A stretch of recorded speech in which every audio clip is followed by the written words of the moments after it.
ويقول المفكر الفرنسي لامارتين: محمد هو النبي الفيلسوف الخطيب المشرع المحارب قاهر الأهواء.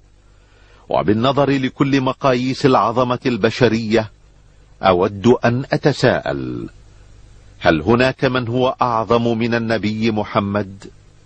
أما الأديب الإنجليزي الشهير برنارد شو فيقول إن العالم أحوج ما يكون إلى رجل في تفكير محمد، هذا النبي الذي لو تولى أمر العالم اليوم لوفق في حل مشكلاتنا بما يؤمن السلام والسعادة التي يرنو البشر إليها.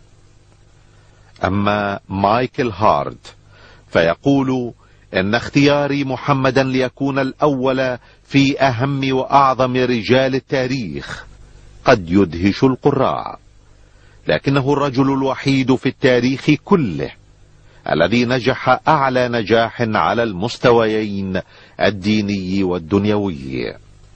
الزعيم الهندي المهاتما غاندي الذي يقول: بعد انتهائي من قراءة الجزء الثاني من حياة الرسول محمد وجدت نفسي بحاجة للتعرف أكثر على حياته العظيمة.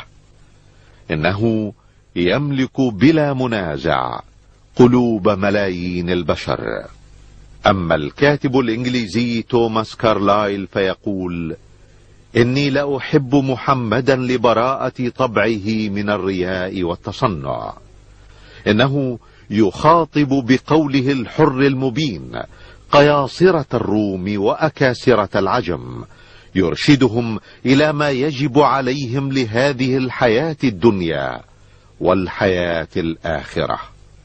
أما الأديب البريطاني جورج ويلز فيرى في محمد صلى الله عليه وسلم أعظم من أقام دولة للعدل والتسامح.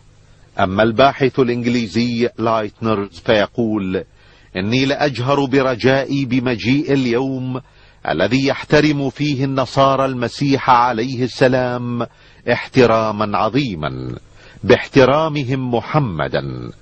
ولا ريب في أن المسيحي المعترف برسالة محمد صلى الله عليه وسلم وبالحق الذي جاء به هو المسيحي الصادق. ويرى الأديب الروسي الشهير تولستوي أن شريعة محمد ستسود العالم لانسجامها مع العقل والحكمة. ويقول المستشرق ميشون إن الإسلام الذي أمر بالجهاد قد تسامح مع أتباع الأديان الأخرى، وبفضل تعاليم محمد لم يمس عمر بن الخطاب المسيحيين بسوء حين فتح القدس. ويقول المؤرخ الفرنسي غوستاف لوبون إن محمدا هو أعظم رجال التاريخ.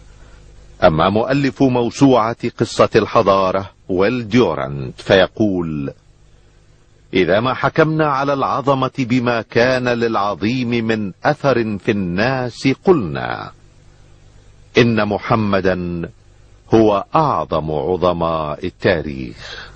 وصدق الله العظيم إذ يقول: وإنك لعلى خلق عظيم.